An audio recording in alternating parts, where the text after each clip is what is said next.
Welcome to Toffee Blueview, your source for all things Everton. I'm Gerry. Got Max with me. We should move on to our Derby preview. There's really no need for me to rattle off a bunch of information, but I'm going to do it just because it's what we do.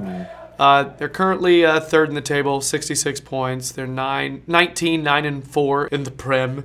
Their last three matches, 3-0 over City, 2-1 over Palace, 5-0 over Watford. They're playing well. They are. You know, right now out, almost certainly out, is going to be Gomez, Lallana, and Matip. The doubts are Emre Can, Ragnar Klavan, and Salah. Yeah. Salah's injury is not all that bad. He picked up a knock, didn't he, against City last night, and it had to go off. Yeah. But If you're Klopp, would you play him unless you're losing? You know what I mean? Would you chance it? Yeah, that's it hurts as an Everton fan to hear that, doesn't it? And I hope the Everton players see that as fuel to push on and try and make something of this game. Because if you're going into a Merseyside derby and you're considering resting your best player, then it's something. The power balance just is really, really wrong, and it seemed like it's heading in that direction again. Because I know certainly when I was growing up, Liverpool were certainly the most dominant of the two. But as I got older, it kind of sort of balanced out really a little bit. We kind of around the Europa League spots, we kind of just battle it out, and I think once or twice Everton finished above Liverpool. But as I say, the power balance seemed like it's tipping heavily in their favour, and we need to do something about that. Yeah, as I go into the possible starters, I think we mentioned possibly resting Salah. I don't know about you, but it would not shock me to see them rest several starters. Mm. And it would not shock me to see them just sort of disrespect this derby by doing that. And it's an interesting term that I use there, disrespect, because it sort of does, and I think our players would see it like that. However, if you're Liverpool, and you're looking like you got top four, you're looking like it, and you got a possibility of advancing past City to go to the semis in Champions League. Wouldn't you kind of rest some players? Exactly. And again, you know what I mean? So I don't fully blame Klopp if he does. Exactly. I don't blame them, and it's something that I brought up. Even before they beat City, we knew that the Merseyside derby was kind of congested between the Champions League fixtures, and we thought that might have worked in our favour for both games. It certainly didn't work in our favour against Manchester City, because they still pretty much did go full strength, and as your little lad said, they were tired when they played Liverpool. But let's just hope Liverpool are tired when they play us on Saturday. Yeah, just for those of you who don't understand that, my kid had soccer camp. No, sorry, I'm talking to England right now. My kid had football camp, and this week, and the coaches talked to them about football games and everything. And I told my kid beforehand, I was like, look, if they ask why Liverpool beat City this week, you tell them it's because City got tired from playing Everton this weekend. And sure enough, they totally asked that question. And my kid is 5, and his hand shot up and told them that. And they just died laughing. It was great. And the coach told me about it. My kid didn't tell me about it. I had to get the story from the coach. Yeah. So it's just really funny. And wouldn't it be great to actually be able to believe that? I know. That'd be nice. No, well, they were the ones that were playing more. You know what I mean? They were actually playing a football game. Yeah. So. Still watching that game, we are up for regardless of who Klopp decides to play. I think we're going to be up against it. This derby, really. Yeah, there's a temptation to go, oh, it can't be worse. But yeah, it can. It can. You never know if the players decide to show up and not give a shit. I know. I mean, getting beat against Manchester City, as I said in the last podcast, you can't really overreact to getting beat by this City team, because it's what they do. They're really good at embarrassing teams. But just, you need to have that chip on your shoulder coming into a Merseyside derby. You mean you can take getting embarrassed by Manchester City, but we can't. We need to keep our pride about us for the derby. You don't want to get embarrassed by Liverpool. And the two games this season, we've done pretty well. I mean, we were under the cosh for most of the. I mean, the 2-1 in the cup. We played a bit more football and we came out a bit more, particularly when Ademola Lookman came on. I wish he was here for Derby, to be honest. But the first one, the 1-1, where we sat back and kind of robbed them at the end with the penalty. I don't want it to be another one of those performances, because the form that they're in, and again, even if they do rest players, the confidence is going to be there, because they're going to, the confidence will be high and they'll know we'll be there for the taking at the back. I need to get the negativity out of me before I'm actually there, because when I'm there, I know what I'm like. On Derby Day, you'll get the butterflies in your stomach, and you'll puff your chest out a little bit more, and you'll feel like, come on, we might be able to do it here. You run through all the possibilities in your head. More than likely it's going to be a smash and grab if we are to get a result, but again, it's just how far will the confidence on the day take me? Do I think we're going to win? Right now, no, but I don't know. I might wake up on Saturday morning feeling a bit different. If we defend the way we defended against City, giving them all that space, and showing like no intensity, zero in a derby, no. Yeah. You know what I mean? Yeah. No. And to me, if they do that, I can't, because it was too widespread for me to think it was just one player here. I think they were definitely coached. Yeah, exactly. To try to keep City in front of them. It was the game plan. And again, it's putting your faith in the hands of Sam Allardyce. And it's Sam Allardyce against Jurgen Klopp again. And I understand now completely. You speak to Sunderland fans and Crystal Palace fans and what it was actually like when he was manager of your club, and you're just going into games with this kind of tactical, the stubbornness about you, and I don't know, because we saw, there was a shift in the formation and trying to figure out what works best, and the 4-3-3. Like I was trying to push us to play and wanted us to play, seemed like it did work. And I feel like that's the system that if everyone was fit and available, that's the system I think he'd go for.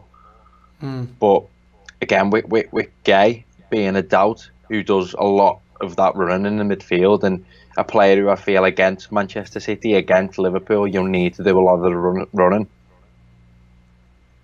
I'm really not sure of what system he's going to adopt. As far as Gay, last Saturday, he had a late fitness test to see whether or not he was in. So I'm hoping. I don't buy that. I don't buy that. I know they say he's getting assessed last minute. It might be okay for the City game, but how many strange exclusions from our squad there's been this season. How many times just Klassen? Where was Klassen on the bench against Manchester City? I think Vlasic had come in instead. Of course, it was lovely. It was great to see Vlasic on the bench, but again, he wasn't even used. And Klassen, I don't even think he was considered, if I'm honest. Exactly, and that's what worries me about Sam Allardyce being in charge. There's these possibilities that, as a football fan, you think, okay, maybe he'll have the right attitude to take it to them, but I don't know. It just doesn't seem like that train of thought enters Sam Allardyce. It's kind of protect and contain, isn't it? Yeah. To quickly go through their potential starters, I think they'll go with their normal keeper. I think they'll go with Karius.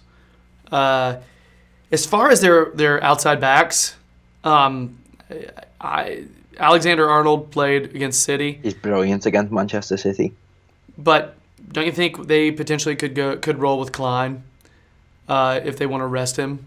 Yeah. try not to run the kid in the ground, you Yeah. know. Yeah. And then same thing with Robertson. They could bring in Moreno. I know. I saw your smirk. Hey, all for that, right? You know, particularly if our wide lads are on form and our wide lads are up for it, if they do play Moreno, I feel like, giving Theo Walcott, Yeah, giving him with the pace he's got to burn, isolating him one on one against Moreno. I'm down with that. It's a It's possibility. So I think we could see some subs there. Center backs, I don't think. I mean, right now, like I think Matip is out and Klavan is a bit of a doubt. So they don't have as many healthy backs. So I think you could see Lovren and Van Dijk playing together again. And then those three in front: Oxlade-Chamberlain, Henderson, Wijnaldum, with Emre Can out. Yeah. It seems like what they're going to do. And then with their three up front, with Salah probably not in, roll with Mane, Solanke, and Firmino. I think all of that is a possibility, give or take him deciding to rest someone, another important player here or there. Yeah. So. That midfield has got a lot of. I mean, I'm not the biggest fan of Henderson, but as far as Oxlade-Chamberlain and Wijnaldum, I'm just thinking about it there. When he was at Arsenal, Oxlade-Chamberlain was considered a winger, and Wijnaldum, when he was at Newcastle and when he was in Holland, was predominantly a more forward-thinking, attacking player. Right. It just goes to show how Klopp's kind of accommodated these players into. I mean, I suppose it just proves why they're so good going forward and can be weak at the back, but there's a lot of energy to burn in that midfield there, and we're not speed too. Yeah, we're not going to get away with playing Morgan Schneiderlin and Wayne Rooney at holding midfield again, I don't think. I just really hope he's learned a lesson. Yeah. If Gay is out, you play the closest thing we have to a like-for-like replacement in Baningame. Let's do that. Let's play Benny. He's the closest thing we got. Yeah. Throwing in Schneiderlin with Rooney.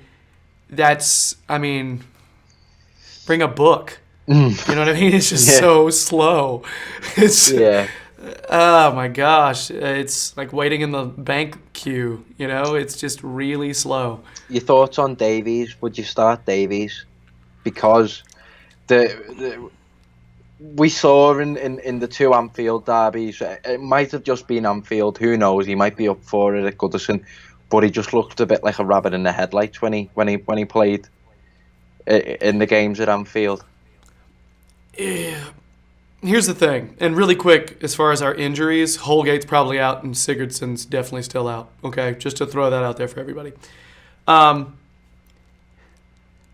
think we need to start getting some semblance of stability. Start building some chemistry. Start developing a system. Every time he changes up the system, it really hasn't worked well. So for me, I would go, obviously Pickford in goal, Keane, Jags, Baines. There's our back four. Yeah. Gay if he's healthy.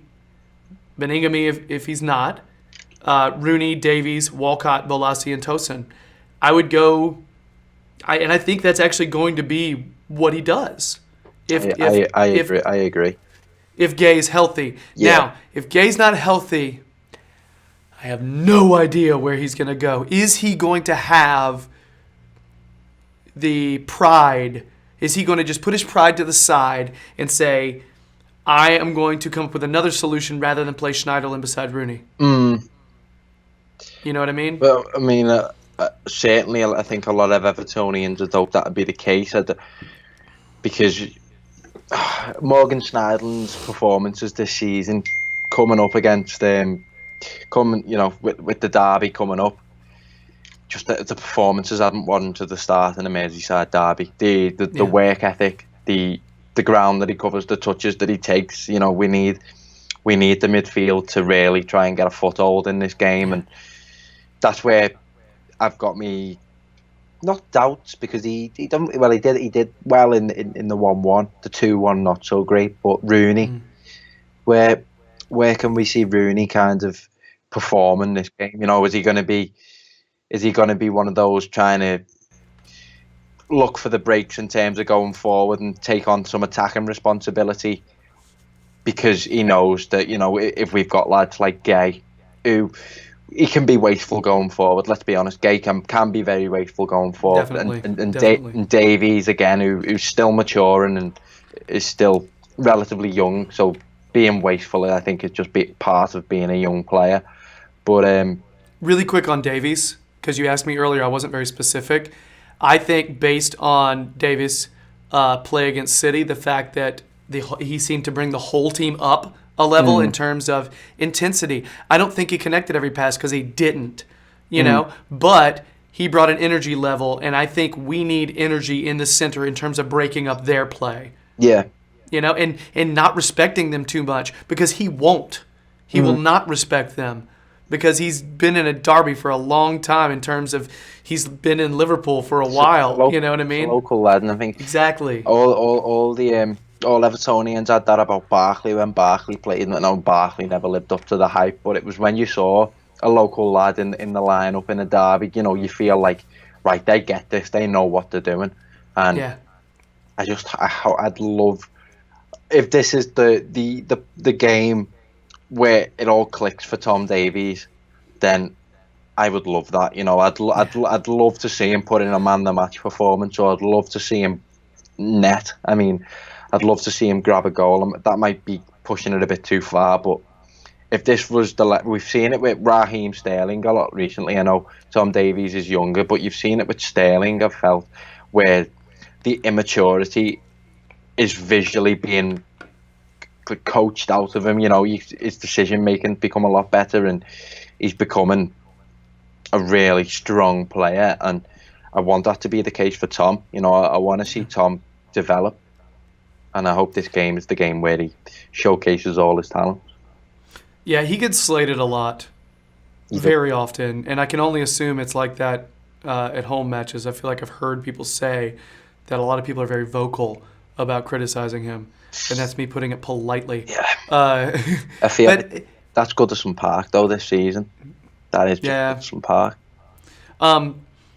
But you see that meme going out there where it says, "If you like me like this, then you gotta like me like this." You know, if you know what I mean. So it's basically saying, you know, you have to accept the mistakes if you want to see some of my great moments. Yeah. And that's what you're gonna get with him. Yeah. You're gonna get some ill-advised passes because he's trying to make the sexy play. Yeah. He's trying to play forward. No, he loves to play forward. Exactly, and to be. With Tom Davies, I know. You say, you know, he tries to play the sexy style of football, but I feel like he's just one of those players where that game comes natural to him. I think he's a forward-thinking player. And I see what you mean. It's really not about like whether that's natural or Yeah, it's like it's a rough diamond kind of thing. You know, he's got all the, you know, the possibility to be the player that produces that top level of performance all the time, but it's just a matter. Again, I think it's a matter of coaching, and I don't feel like who we've got in at the minute will bring him to that level. I mean, again, it might just be a waiting game and seeing what coaching staff comes in, if that is to happen. But I feel like he's always forward thinking, and he's been that ever since he's come into the team, and I think that's why he's been such a refreshing player to watch for Everton, even when things haven't been going our way. He's always been that player who you think, right, okay, when he gets on the ball, you know what the first thing his head's going to do is he's going to look up and he's going to look forward and he's going to try and pass forward. Yeah, and that's kind of, I don't know, that's supposed to be his job. Playing where he's playing right now, advance play. You know, break up what the other team is doing and advance play. He's not fast. He doesn't have blazing speed. What amazes me about him is his ability to hold on to the ball and use his body. It's using his body, yeah. It's amazing, you know, and it's his brain. He's a really smart player. He knows how to use his body and maintain possession of the ball. And it's, I don't know, you're gonna see him lose the ball because he's still young and not as strong as he's gonna get. He's gonna get bigger, you know. And you're gonna see him make some naive passes. And he's going to be naive in possession sometimes, where a dangerous situation, he should have done something else, but he takes a chance. Yeah. It's going to happen. I'm fine with it because I don't know. I think he's one of the better prospects we have at the club right now. I don't know. I always talk nice stuff about Tom Davies. Like Edward always used to give me crap about it on here because I'm always just like, hey, he's my guy, Yeah. But he is. He's one of the few players that I actually feel like I've got a little bit of a bond with in a time during a season where it's hard to find those. Definitely. Again, not saying the kid is perfect because he's not, but he's a kid. So there's that. Yeah. So I have two important strategic questions here in terms of personnel. Okay? Are you ready? Right, I am. Rooney played probably about as bad as Schneiderlin against City. Mm-hmm. Do you take Rooney and put him on the bench and put in Schneiderlin instead? No. I agree, but I'm just saying Sam subbed Rooney last game. Yeah. I'm worried he's going to do that. I see your point, but we saw, but as I say, particularly in the 1-1 at Anfield, we saw that hunger from Wayne Rooney. Yeah. We saw what it meant to him to get that goal, and it's as we say, it's a derby. It's going to be rough. There're going to be tackles flying in, and we know that Rooney's not going to be one to shy away from that. I agree, by the way. I'd rather play somebody that's going to give their entire heart and soul rather than someone who may be a little younger and have more legs. I will go down in favor of attitude almost every time. Yeah. You know what I mean? I agree. Next question. Ashley Williams is eligible, is that correct? Yep. Might we see a Jags-Williams partnership? I so don't want to. But thinking about Sam... It was something that I actually considered, that if Will... And I've got a feeling it might be for Jags rather than... Oh, yeah. Interesting. Rather than Keane. But I feel like the centre-back pairing of Keane and Jags has been a lot more mobile than when it's been Williams and Keane. And purely, I think there's better communication between the two of them as well. And of course, communication, but mobility-wise, I just feel like Williams is just a bit too slow for the derby, and we know the pace that they attack with. So, yeah, I go Keane and Jags. I just worry about the speed of our center backs in general. I know Jags is one of the quicker players from a certain distance, but he's still older. And there are times, if you watch him this season, where he's outpaced, and that would not have happened, 3 years ago, when he was clocked as being one of the fastest players in the league. Yeah. That was a real thing, too. It was. Yeah. So, and you constantly hear everybody talking about how quick Jags is, but I don't know.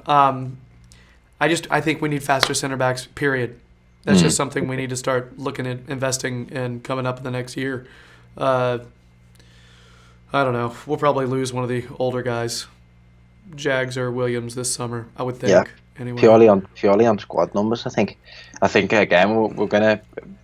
And we're kind of just putting the derby to one side here, but it's going to be a big moment of transition this summer, I feel. I mean, as soon as Sam come in, one of the first things he says in his press conferences, the squad numbers are just too big.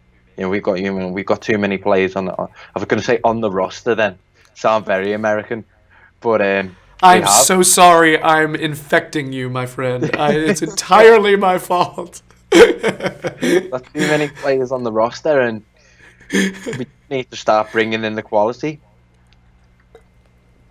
Yeah. I mean, and Sam was right. That's the thing. He actually had a point. There are times when Sam speaks and you're like, okay, well, I get you now. How come you don't make any sense all these other times? Yeah. With Sam saying things like, we've won the second half against City, which means absolutely nothing, which sounds like something you console your child with, after a big loss, which is totally what I caught when I was little from my dad. If we lost a basketball game by 20 points or more, well, you guys won the second half, and I'm just like, Yeah. That's the bright side. And Sam saying that is just like eye rolls abound. But yeah, it's because I'll tell you, we don't give a shit if we win the second half of the Derby. We don't, and I'm gonna be angry if he talks about it. So let's do our predictions. 1-1. I wrote down 1-1. I wrote down 1-1.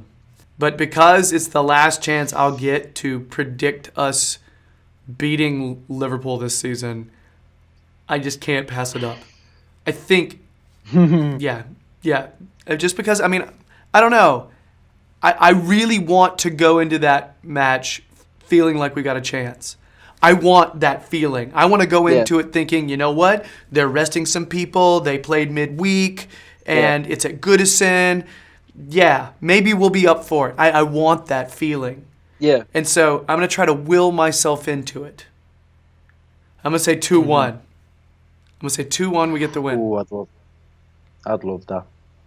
And I know right now, as soon as when people watch this, they're going to comment on YouTube saying there's absolutely no way they're going to use bad words probably in their comment.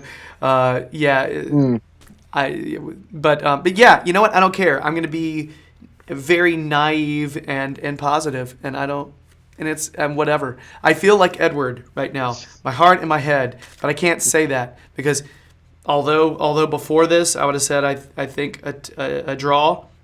No, I'm going to stick my neck out there. Say we're going to win 2-1. Let's hope so. I'm going to fly in the face of logic. All right, Max? Who needs logic? You know what I mean? Our manager does it, so why? You know? let's just push it to the side. We don't need it. Stats. Ignorance is bliss. Yes. I'm so happy. So so I guess that's it. Anything else you want to add to the Derby preview, which is nice and beefy this time? Nope. Just get it over with. Yeah. Early kickoff. Take that, Klopp. We know you hate it. Yeah. All right, so I guess that's it for our Derby preview. Yeah, if you're liking the videos, please subscribe. We have just eked over 630, so continually climbing to 7. Getting there, baby steps. Baby steps to 1,000. Thank you for that, by the way. Leave a like, leave a comment. Chastise me for picking us to win. Yeah. And you know what? It will be well earned. I understand. Check out Max's analysis on the Toffee Blues website. He's recently had an article drop about Schneiderlin. So, yeah. There's lots of other stuff he's done there, too. So I guess that's it. We don't have any more plugging to do. No more videos either. So, yeah, just pod exclusive stuff. So go check out our pod if you want to. Otherwise, we'll see ya. Bye.